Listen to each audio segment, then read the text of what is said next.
All right, good morning, everybody. So it's interesting that the first one that they have come up is a trade lawyer, a hired gun who goes out and does trade litigation cases. And in my 27 plus year career doing this, I've seen lots of different types of cases: dumping, countervails, safeguards, 301s. You can go through a whole litany of numbers like we've seen over the years. But we're going to start out today to talk about trade remedies, because that's probably the place where, other than straight up tariffs, the most grounded, most historically embedded part of our trade culture is in trade remedies. Trade remedies can be traced back to 1916, the Anti-Dumping Act, which was originally a predatory pricing statute, which was then replaced by the 21 Act, which was replaced by a series of acts to what we have today. It's been evolving over many years. The same thing can be said of the countervailing duty laws. The original subsidy law that was put in place goes back to the mid-1800s, when we put bounties on tariffs for sugar bounties and subsidies that were being put in place by foreign countries bringing sugar into this country. So there's a long history of these rules being in place and being enforced in different contexts. So I'm going to talk about a lot of these different things today. Hopefully we'll get some tweets from POTUS. Some of those questions would be fun to get, but I'm not holding my breath on that one. So what can the administration do now? Anti-dumping, countervailing duty, and other trade remedy statutes have been around a long time. They are circumscribed by international rules under the WTO. They're circumscribed under domestic rules under the US law. But if that were the case and everything's decided, why do you need people like me? Right? Trade lawyers have been extraordinarily busy, like one-armed paper hangers for the past few years. And we're unfortunately feeling like we're going to get even busier with the new administration. So I'm going to start us off and talk about, this was posted on USTR's website. This is the new mantra for the administration. We talked about, or Mike talked about, the zero-sum game. America first trade policy, okay? This is the starting point for the discussion. America comes first. Whatever we do, whatever trade policy we have, it is either going to be a zero-sum game or the U.S. must increase its position as a result. That'll give you a sense of where the administration is coming from. Less balance, more enforcement, less attention to the existing rules, whether they be international or domestic, and more possible litigation or protectionist activity. This is the confirmation hearing from Secretary Wilbur Ross. I picked a few of the more choice statements during his confirmation hearing because trade lawyers love doing that. Currency manipulation is another non-tariff barrier other countries use to, quote, attack our economy. I like the idea of occasionally using self-initiation by the Department of Commerce to bring cases. We will allocate more resources to bringing these cases. And my best favorite one, we will be stricter about not granting extensions to the perpetrators of dumping. Historically, dumpers have refused to comply on a timely basis with requests for information, and I will not look kindly on it. Are these signals from above? We can only guess what's going to happen in the future. So, to talk about types of trade remedies.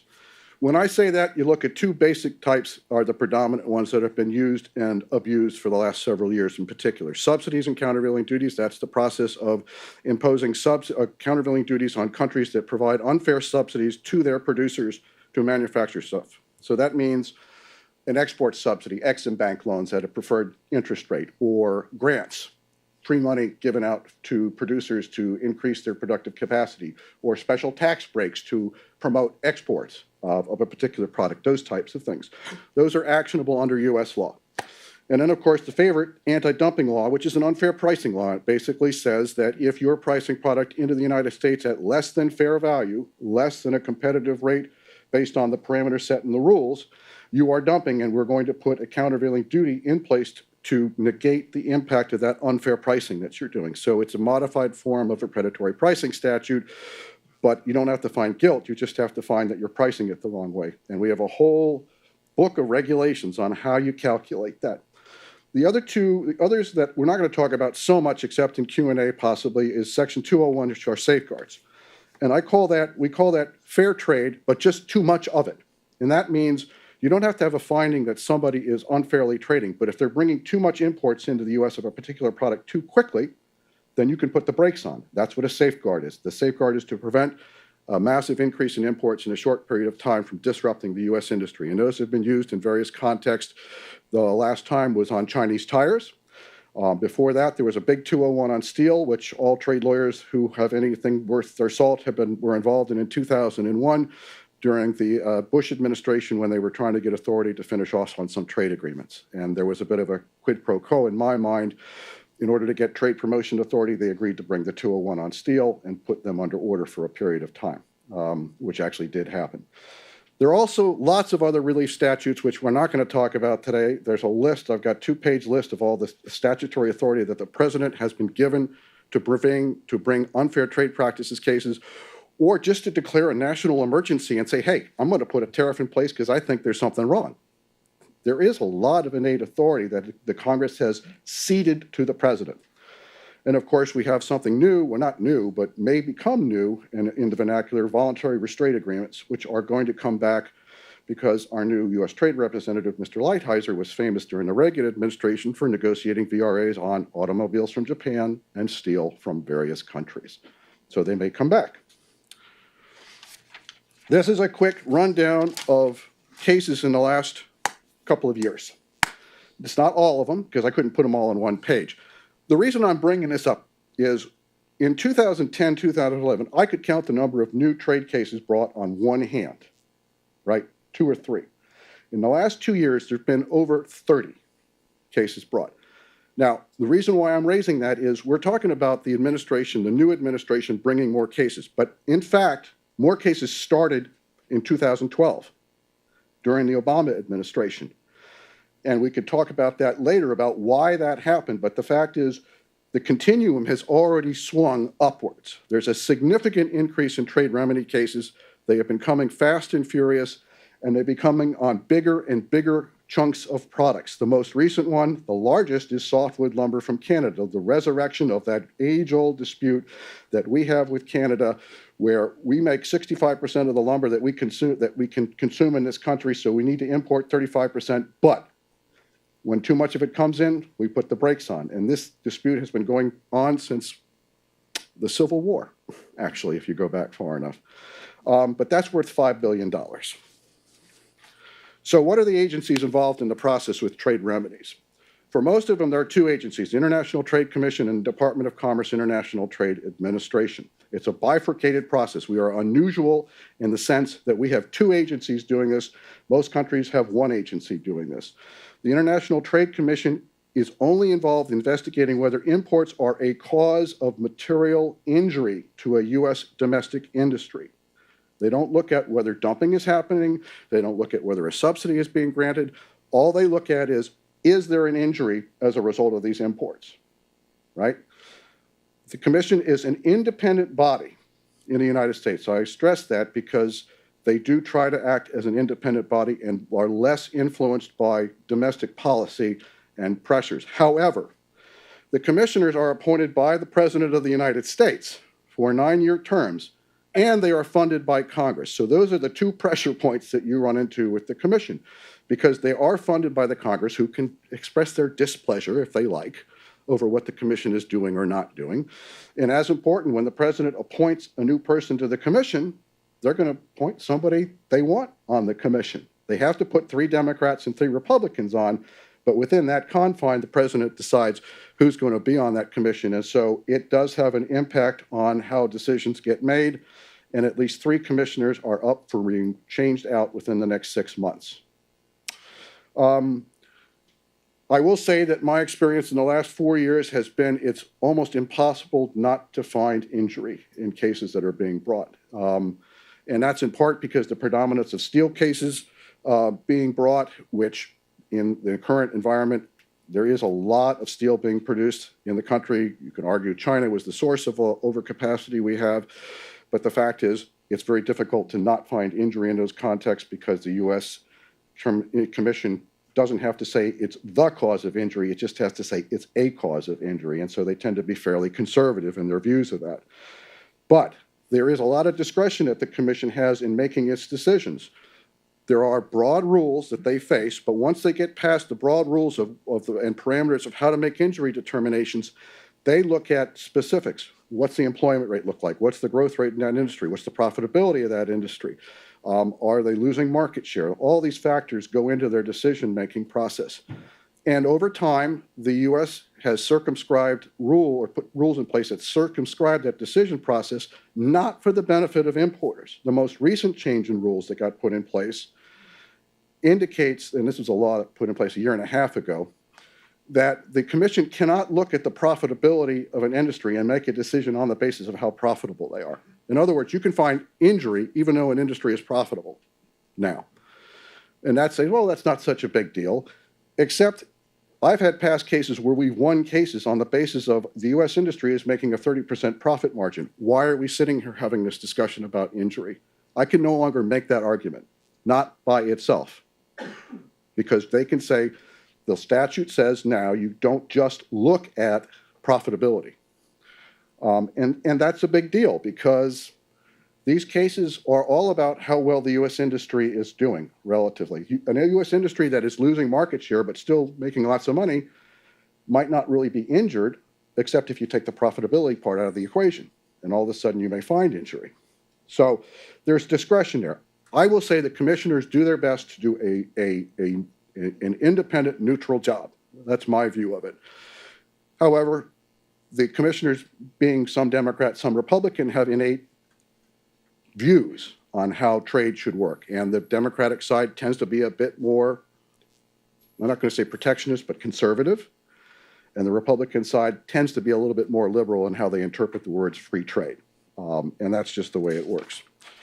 The more political side of this is the International Trade Administration and the Department of Commerce. And they're the ones that investigate the unfair subsidies, whether they exist and by how much, and whether there's less than fair value or dumping going on, and by how much. Make it clear, the Department of Commerce and the International Trade Administration is part of the administration. And that means a higher level of political interaction is taking place.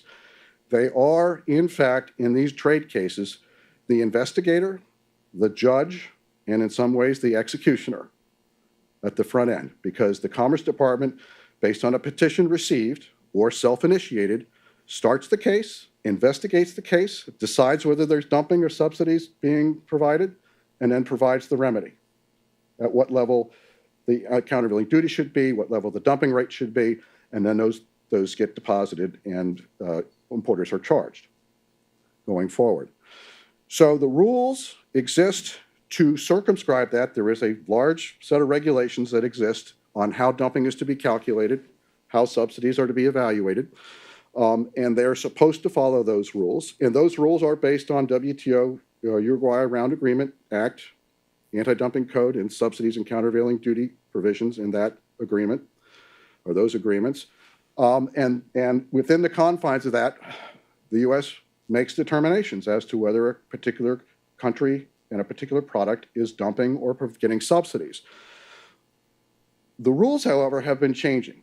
And they've changed most recently in 2015 under the Trade Preferences Extension Act. Periodically, the rules do get changed, the law gets changed, and they never get changed for the benefit of the foreign producer or the importer, right? It's almost always to make it more difficult for the foreign producer or to find it more likely than not that dumping or subsidization is occurring. And I've just given a few of the places down at the bottom of the slide of the types of things.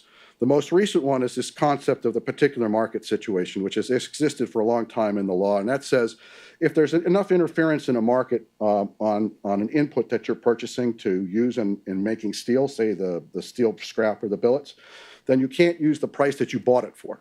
And that's a big deal because the cost of production is a factor in determining whether pricing is fair or not. The new rules establish a more broad approach to what constitutes a particular market situation. It gives the Commerce Department a lot of leeway in deciding whether one exists and what to do about it. So those are the types of things we look at in changing rules that affect us. And finally, things like for example, the use of the adverse facts available, which is something that is becoming more and more common, and I'll talk about that in a second. One What are the recurring themes we're seeing? And I want to start this slide by saying the Trump administration, while it has a lot of ability to interpret the rules have already been reinterpreted to some extent in the last 3 years of the Obama administration. I have seen a marked increase in the aggressiveness of the U.S. producers and petitioners that come in these cases. We have seen a significant amount of political pressure being applied on the administration. There were letters issued a couple of years ago from 51 senators saying, you must find that there's dumping going on in this country for all these steel companies. It has to be happening because look at all the imports, right? You're putting the cart ahead of the horse a little bit, because if you say we're dumping and you haven't even had the investigation yet, well, how do you know that there's actually dumping and they're just not more efficient producers, right? You've already made a conclusory statement at that point. But there is a lot of pressure that has been applied. And the new watchword in the current administration is this concept of self-initiation. I could count on one hand the number of times the U.S. government has self-initiated a trade remedy case in the past, 50 years, 40 years. That may change. The rules normally, the way it usually goes is a U.S. industry will prepare a petition, which takes a lot of time and a lot of energy and a lot of resources. They will submit that petition, and then the government will decide whether to initiate an investigation. The Trump administration and Mr. Ross is talking about voiding that and just from time to time, we're just going to sua sponte start one, right? And it raises lots of questions. On what basis are you starting this new investigation? What evidence do you have to support initiating an investigation? What are the rules that you applied or the metrics you applied to doing that? Because when a petitioner comes in and files these things, they have to put a 50, 100-page brief in that says, these are the reasons why you should start this case, right? Or are we going to do away with that now? We don't know how it's going to work.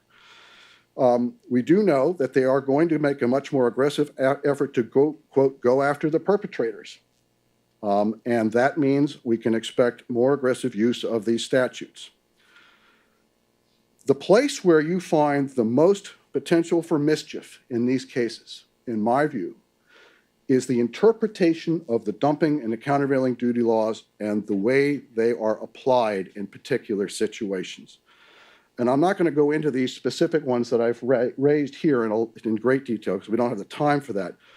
But we have seen significant evidence of in cases where the Commerce Department has at best stretched the rules, the interpretation of the rules and how they are applied and how you calculate various adjustments in these cases, to the point of out and out ignoring some adjustments that would normally take place in how you calculate cost of production or how you calculate pricing adjustments or how you calculate a subsidy. And I could give you chapter and verse of specific examples of places where that has happened starting in about 2012, 2013. And that is continuing on. And I would expect that to accelerate under the current administration. Now, what does that mean? It means that they'll take positions that will refuse to make an adjustment or cause an adjustment to made which will create a dumping margin or will create a subsidy finding.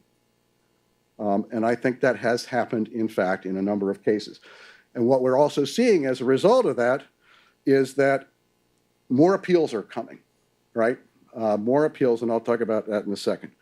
The other areas that we're going to find more of is the rise in what we call anti-circumvention proceedings. So if a dumping case gets filed and an order gets put in place, say against China, and China then takes the steel product that it can no longer ship to the U.S. because it's under order and ships that product to a third country, and that third country then manufactures another product out of it.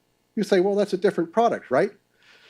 Commerce Department has gotten into the habit now of suggesting, no, it's not another product, because since the original product that went from China to, say, Indonesia was hot-rolled flat steel, and because you're making something else out of that hot-rolled flat steel, let's say corrosion-resistant steel for car panels, that corrosion-resistant steel is really Chinese product because the stuff they made the corrosion-resistant steel out of was Chinese. And you're scratching your head, well, how is that possible? You have to have a very creative look at how the dumping rules work to get there, but they have started to do that. And we have a lot of time invested in trying to determine just how far they're going to go with considering what is considered a circumvention of a dumping order. The other place is new authority under the Customs and Border Protection to go after evasion. Last year, a statute was enacted where Congress told the Customs and Border Protection folks is you're not aggressively enforcing the dumping rules enough. So we're telling you that you have to accept special petitions and go through a process of investigating these things. And if an importer or a U.S. producer says, I think that guy over there is evading the dumping order by saying that's not Chinese product, that's now Malaysian product, then you can go and investigate that. And there's a whole set of rules that have been set up to do just that. What is the great equalizer in this process? The court system in the United States. The Court of International Trade is the predominant initial, or is the initial place you go if you have a dispute and you want to appeal the result from the government. And in fact, the number of appeals that are going to the Court of International Trade has been rising significantly in the last couple of years. The court was a very quiet place until about 2014, I'd say. And now they're getting a huge amount of activity increase, principally because more of these cases are coming up and more of the determinations are questionable because of the practices being applied. And that means the courts step in and they become the equalizer because they are not a political institution. As a general proposition, the judges on the Court of International Trade are appointed for life. They stay there and they have their own views. Some of them are more protectionist or more domestic-minded than others. I can tell you which ones. But as a general proposition, they have an independent view and they will wrap the knuckles of the Commerce Department if they think they've gone too far. I have right now, we have, 8 appeals pending in front of the court over cases that we've been writing. That's almost a record for us right now in one place. Of course, you also have international rules, the WTO, and that's a whole nother kettle of fish because we're supposed to be conforming to the rules of the World Trade Organization, which has very specific rules on what you can or can't do in a dumping case or in a trade remedies case generally. The question at this point is, will the Trump administration actually follow the WTO rules? Because the WTO, while it has rules in place in the trading system, is in a lot of ways a voluntary process. You can bring a dispute resolution mechanism claiming that a dumping case was illegally brought or the decision was not proper. But in order to get through that process, you are looking at 3 to 4 years before you can start trying to get a remedy out from the dispute resolution process. And it doesn't look backwards. It's only forward-looking, which means if you get a ruling for the WTO that procedure was illegal, you don't get damages going backwards. You can put retaliation going forwards, but that only lasts as long as the U.S. decides to maintain that measure in place, which means the U.S. could have a free rein for several years to put something in place before they actually have consequences. That's a little bit jaundiced view of the universe, but that's reality. So, we hope that they will follow the WTO rules. I really hope that continues to occur, but I have misgivings about that. And with that, I'm going to stop and we can start taking some Q&A.